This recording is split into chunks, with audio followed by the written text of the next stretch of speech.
Welcome, it's Charter Local Edition. I'm Brad Pomerance, and we are joined today by Nancy VanderMeer. She is a member of the Wisconsin State Assembly, a new member. How is your new position? How's it going for you? It is exciting, and there's more variety and diversity even than I imagined. Excuse me.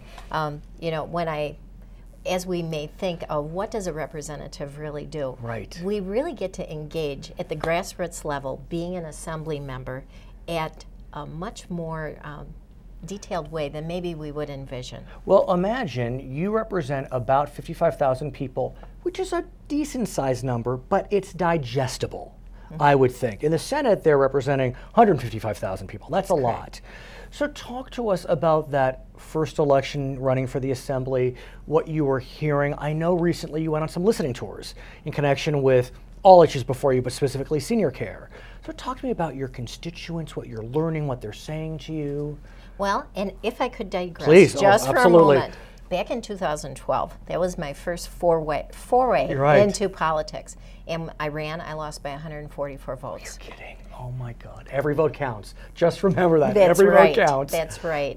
And during that election, when we talk about listening sessions and reaching out to voters, we visited over 10,000 households during that election. It was my opportunity to get to know our constituents face to face. And even though we lost by 144 votes, I felt that represented a significant investment in the relationships, those trusted relationships that I could develop with the people in my district. And in some way, I bet in the end, it's made you a better member. I believe so. Yeah, it really has, because you had a sense of what it may be like on the other end. Now, if I may ask, when you won, were you running against the same individual? Yes. Wow, so that must have been an interesting couple of years. Yes. Well, how much did you win by in 2014? It was over 1,300 votes. Okay, so that was for real. So it was significant, yes. So from 2012 to 2014, when you were talking to constituents, were the conversations different? I mean, you know, things have, one could argue, improved over the last few years, although maybe they haven't. You know, it kind of depends where you're standing. Well, and I think we need to appreciate those discussions in the context of the way our district is. Our district is 90 miles long. So we have some that are more urban districts in the state that are much more condensed and easy to maneuver around and get into contact with our constituents more easily. Our district is 90 miles long. The two largest communities in our district have populations of just 10,000 each. The next two largest cities in our district are about 2,600 and 800 respectively. So our constituents are widely spread out in our rural area. It can be very fun, but it also takes a little more travel time. And I wonder if, given that the district is so spread out, you know, oftentimes people with similar views and values will congregate, but yet at 90 miles, I have to, well, clearly it's a split district based upon the election results, but do you see that day in and day out, the kind of differing views amongst differing constituencies? Oh, definitely. And there will be enclaves of similarities, so to speak. One of the really gratifying things about our district, and I'd like to highlight that, is the agricultural component. Right, of course. And we have such diversity of agriculture in our district. In the area in which I live in is more southwest end of the district, is dairy farming. My husband is a 5th generation dairy farmer. So that's very compelling to me. However, I'm very interested in the other parts of agriculture. We have the nation's largest cranberry producing area within our district. That's kind of an unknown feature as well. And then of course there's a segment farther to the north of the district is a produce producing area with the potato industry. I have to think when you walk into the building, 99 members, you have folks representing urban Milwaukee, urban Madison, and then you have folks like yourself representing not a town more than 10,000. I mean, you're all from Wisconsin in the end, but like you said, the diversity of life experience, not just party, not just race and religion, whatever it may be. It's just life experience. Yes. It's so dramatically different, even though you're all from Wisconsin. Everyone's from Wisconsin.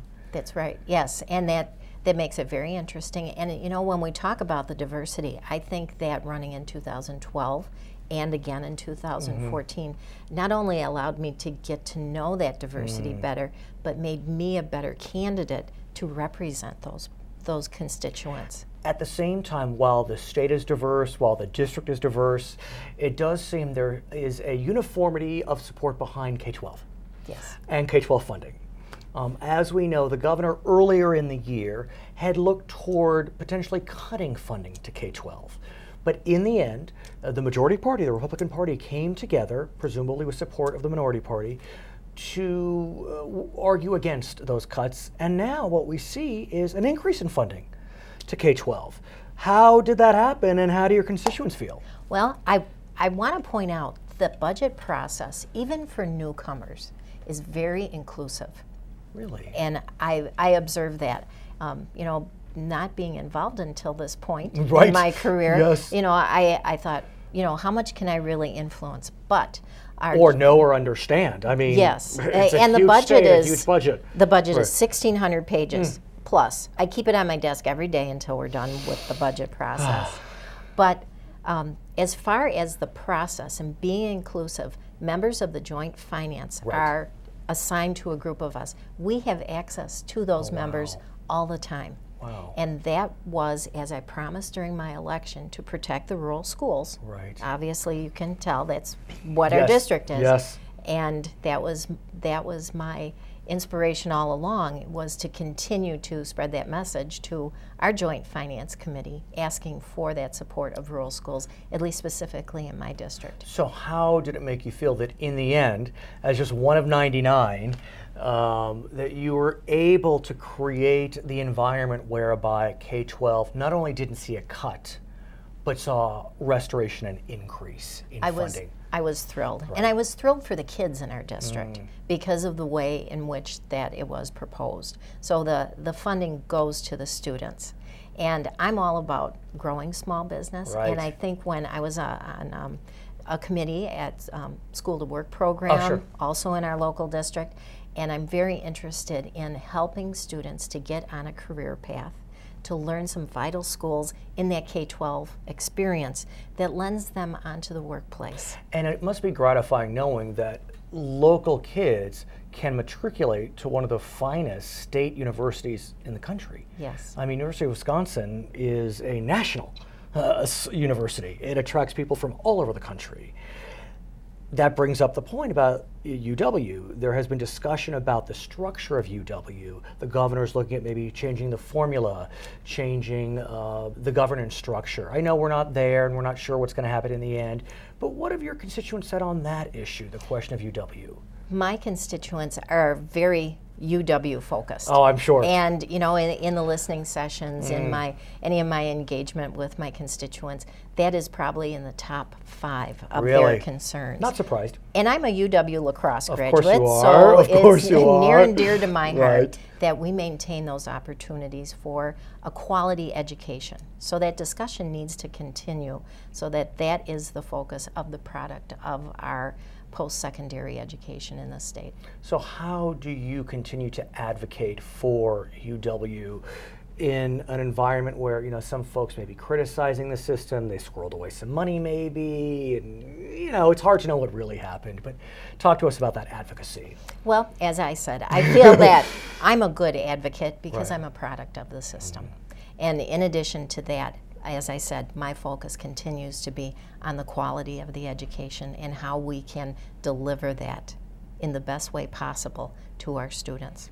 I must congratulate you. It's been a rocky few years, but you're here and doing a fine job. I want to thank you so much for joining us. Her name is Nancy VanderMeer. She is a new member of the Wisconsin State Assembly. My name is Brad Pomerance. Thank you so much for joining us on Charter Local Edition.